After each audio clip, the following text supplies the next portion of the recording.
Hey everybody, out here at Superstition Mountain with team member Blake Cannon.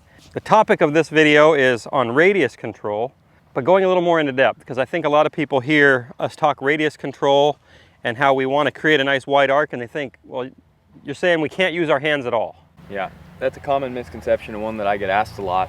Not everybody can look like Jason Day, Steve Stricker, Keith Mitchell, or me. And my preference, and I think the simplest way to chip, is your body has to rotate for this to happen, but is to maintain a nice wide structure where your arms and wrists are relatively quiet.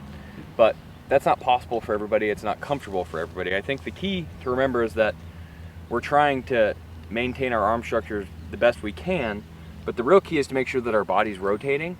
And here's kind of the silver bullet to all this. So if I maintain my arm structure the whole time, it's very easy for me to manage a wide bottom, right? But could I still let my arms soften and my wrists soften and still maintain that?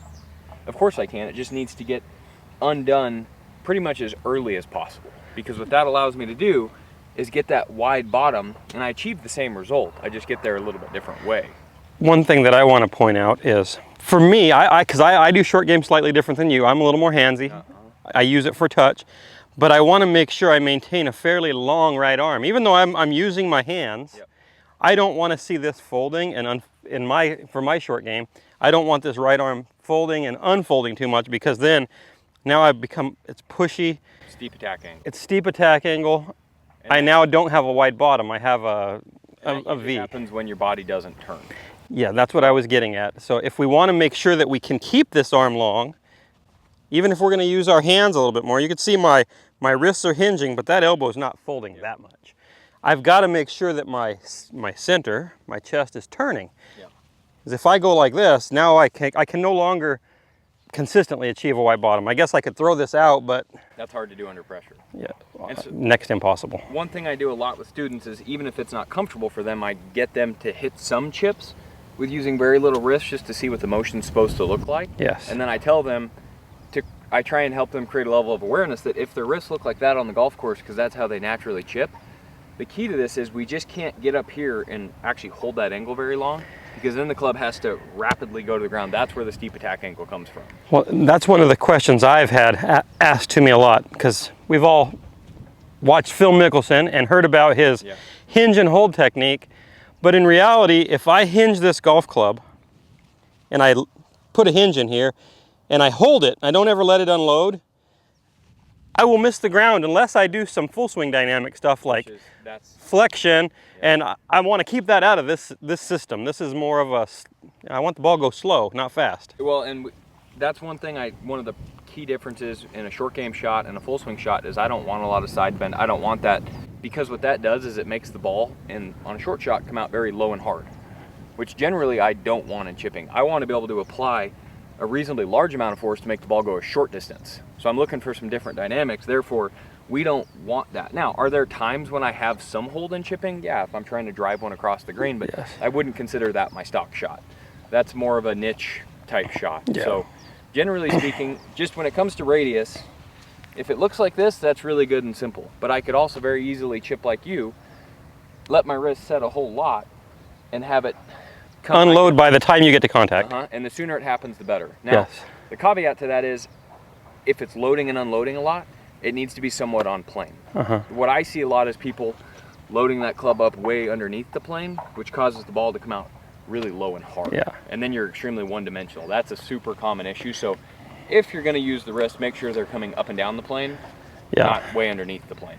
My pattern is slightly over the plane and then back on the plane. Which is really good. Players, you rarely see the club load under the plane. I'll see it if they use a lot of wrist. I'll see it kind of load above the plane and then stay there if they're trying to cut across it, or have a little shallowing and actually come back underneath the plane if they're trying to let something run just a little bit more. But I rarely see good players with something that looks like that. That's what I see from someone who doesn't turn their body. And so the key to this is your body has to turn, and then the amount of wrist you're going to use to load the shaft really just comes down to personal preference and how your hands naturally load. I mean, if you watch good players in their full swings, you'll see that their wrists set at very different points, right? So that has a lot to do with kind of how your hands should work or shouldn't work in the chip shot. Okay, let's walk everybody through one drill to train some radius control. So my personal preference in the simplest way is if once we get someone into a pretty good setup, which we've already kind of talked over setup, is I like to take the club into the sternum, lengthen out the arms, and then the key is here to make sure as we pivot that we don't want to have as much pressure shifting. So we just want to get this to where our head's staying relatively centered, even if anything feels like it's rocking a hair forward in the backswing. So I take my arms, lengthen, it's going to feel like it's rocking kind of tall and forward, and then just staying there. So that'll get our body moving. And then from there, our arms aren't going to have a lot of breaking and folding from there if we're just letting them kind of go along. So then we're going to go back, through, same body motion. I'll just chip it out there to the pad of the green, back, through. And you can see I barely loaded the wrist there. Just barely, and what I like is you actually slid the club into the ball. You didn't hit the ball first.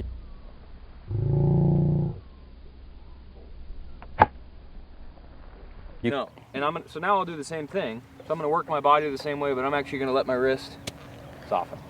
So I'll let my wrist soften, load, and same thing, slid into the ball. And get some serious check on it. Yeah, spun sideways. So I can let my wrist load a lot, or I can let my wrist load very little and accomplish the same objective. But you'll notice the one where I let the wrist load up, I always use the way I explain this is, once this club kind of breaks being in line with my lead arm, I want to get it back in line with my lead arm as soon as I can. Because that always is something that makes sense to people. So in a real simple world, for a chip shot that doesn't require speed, it just kind of stays in line with our lead arm. However, if we use a bunch of hinge, the sooner I get this thing back in line on the downswing, the easier chipping is going to be for you. So the one thing I want to throw in here, since I actually chip with that method, is you can't have a lot of acceleration of your hands. No. Because if your hands accelerate, the club lags. Yep.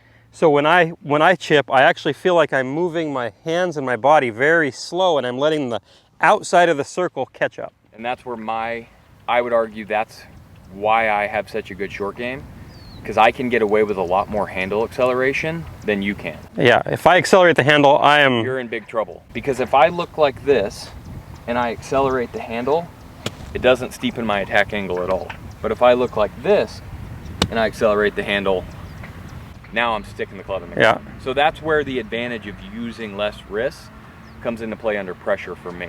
Yes. But that's something to be aware of, that's if you're someone who has a lot more wrist, you better be a lot better at slowing that tempo down and allowing that club to unload. And I use both. It's not that I only, chip with no hands. Sometimes I do use hands, but you have to be aware of that when you go out on the golf course. That's the secret. You have to learn how to manage tempo. Yep. Yeah, I don't use a lot of wrists in my chip shots, but once I have to have some feel for distance, I can't control distance without my wrists. I feel like my wrists are my speed gauge. But if you watch your full swing, when do your wrists set in your full swing, generally? Pretty early. Pretty early, right? Yeah. And for me, I struggled with contact with my wrist set really early in chipping. So I spent a lot of time getting really good at using very little wrist for most chips. And when I get under pressure, I'm going to use a lot less so that I can get away with accelerating the handle. That was kind of the golden ticket for me. That's where the radius control. Which is why you're better than me. Which is my ability to control that. But it was a lot of hours of practice getting good at that, right? It took a lot of time to get comfortable with that. So just be aware that if your wrists are loading a lot, you have to get that thing unloaded sooner rather than later, and your tempo has to be good to accomplish that. But make sure that your pivot is functional, because that's what allows you to use both those methods. Okay, hopefully you liked this video. If you did, hit the like and subscribe button. Come over and visit Blake. You can find him at Milo Lines Golf. Schedule appointments with him, and come visit us at milolinesgolf.com, where we can teach you to swing like an athlete and to have a tour quality short game.